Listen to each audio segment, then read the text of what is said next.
সরকার পতনের পর গাজী গ্রুপের ৭টি প্রতিষ্ঠান হামলা, ভাঙচুর, অগ্নিসংযোগ এবং লুটপাটে ব্যাপক ক্ষতিগ্রস্ত হয় এবং এই প্রতিষ্ঠানগুলোর ৭,০০০-এর বেশি শ্রমিক এখন বেকার বলে জানাচ্ছেন এর কর্মকর্তারা।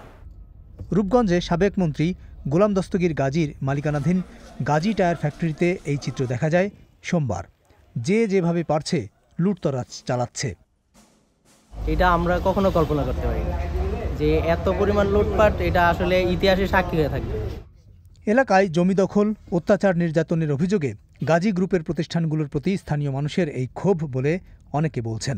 তবে এসব প্রতিষ্ঠান ধ্বংস হওয়ার কারণে কর্মসংস্থান এবং পণ্যের বাজারে একটা বিরূপ প্রভাব পড়তে শুরু করেছে, সেটাও এখন বাস্তবতা।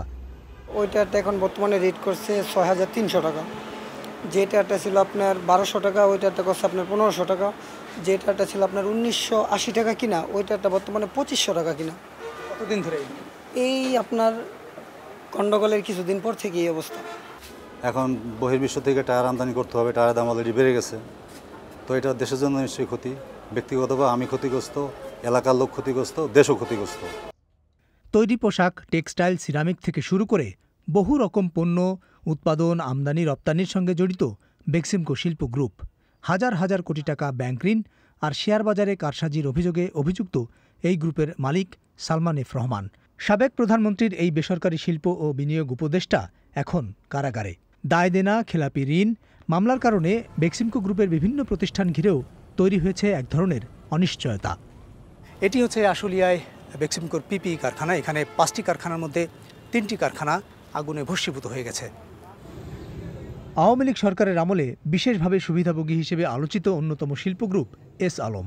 ইসলামী ব্যাংকসহ বেশ কটি ব্যাংক দখলের অভিযোগ এবং লক্ষ কোটি টাকার ঋণ, বিদেশে অর্থ পাচারের অভিযোগ করা হচ্ছে এস আলমের মালিকের বিরুদ্ধে।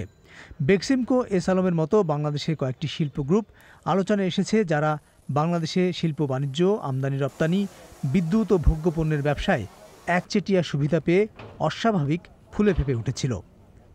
গোষ্ঠীগুলো তারা নিয়ন্ত্রণ করেছে এবং সুবিধা পেয়েছে এবং তাদের সাথে আবার রাজনৈতিক একটা যোগাযোগ ছিল, রাজনৈতিক প্রভাব ছিল, রাজনৈতিক সংযোগ ছিল। তা না হলে তো আর তারা এইরকম নিয়ন্ত্রণ করতে পারে না, সিদ্ধান্তও বদলে দিতে পারে না।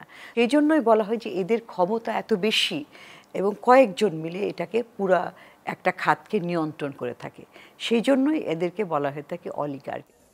গত ১.৫ দশকে তথাকথিত অলিগার্কদের শিল্প কারখানার ব্যাপক বিস্তৃতি ঘটেছে বাংলাদেশে। এখন সেগুলো চাপের মুখে পড়েছে নানাভাবে। অন্তর্বর্তী সরকার এই শিল্প প্রতিষ্ঠানগুলোর ব্যাপারে কী সিদ্ধান্ত নেবে, সেটি একটি বড় প্রশ্ন। জানা যাচ্ছে, আওয়ামী লীগ ঘনিষ্ঠ প্রভাবশালী ব্যবসায়ীদের শিল্প প্রতিষ্ঠানগুলোর ব্যাপারে মালিকানায় পরিবর্তন আনা, এমনকি কিছু জাতীয়করণ করা যায় কিনা সে চিন্তাভাবনা থেকে পর্যালোচনা চলছে। এটা আসলে একটা ইন্টারমিনিস্ট্রিয়াল ডিসিশন। সেক্ষেত্রে বাণিজ্য মন্ত্রণালয় কাজ করছে, শিল্প মন্ত্রণালয় কাজ করছে, শ্রমিকদের দিক থেকে শ্রম ও কর্মসংস্থান মন্ত্রণালয় আমরা কাজ করছি। তো সার্বিক একটা ডিসিশনে হয়তো আমরা পৌঁছাবো।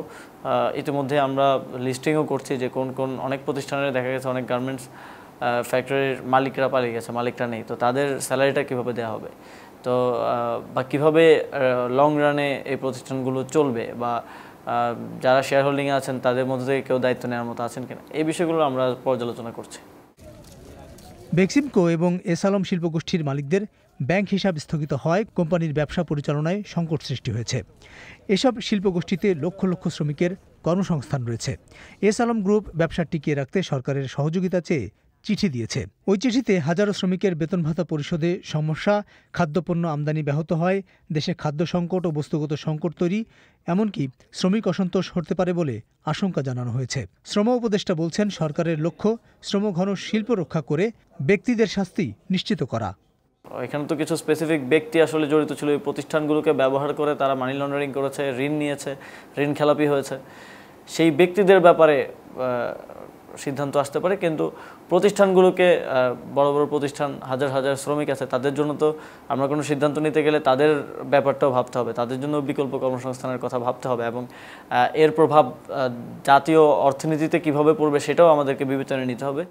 আওয়ামী লীগ সরকারের মেয়াদে যেভাবে কিছু ব্যক্তির হাতে ব্যাংক ব্যবস্থা, গুরুত্বপূর্ণ শিল্প, ব্যবসা বাণিজ্য কুক্ষিগত হয়েছে, তাতে স্বল্প সময়ে এই সমস্যার সমাধান বেশ জটিল বলেই মনে করা হচ্ছে। তবে অর্থনীতিবিদরা বলছেন, এক্ষেত্রে সংস্কারের বিকল্প নেই। একটা ট্রিকি সিচুয়েশনের মধ্যেই সরকার রয়েছে বলা যায়, এবং এটা রাতারাতি সমস্যাও সমাধান হবে না। আবার অন্যদিকে এদেরকে যদি এই অজুহাতে তাদেরকে এই ব্যবসাগুলি করতে দেওয়া, কিংবা তারা তো একটা প্রতিষ্ঠানের ঋণ নিয়েছে, ঋণ খেলাপি হচ্ছে, আবার আরেকটা প্রতিষ্ঠানের নামে করেছে, তো এই রকম কিন্তু জালিয়াতি কিংবা অন্যায় করা হয়েছে, সেগুলো তো বন্ধ করতে হবে। কথিত অলিগার্কদের মালিকানাধীন শিল্প প্রতিষ্ঠানগুলোর ভবিষ্যৎ এবং সার্বিক পরিস্থিতি নিয়ে সাক্ষাৎকার চাইলে শিল্প উপদেষ্টা আদিলুর রহমানের দপ্তর থেকে জানানো হয় বিষয়টি নিয়ে এই মুহূর্তে কথা বলতে তিনি রাজি নন। আবুল কালাম আজাদ, বিবিসি বাংলা।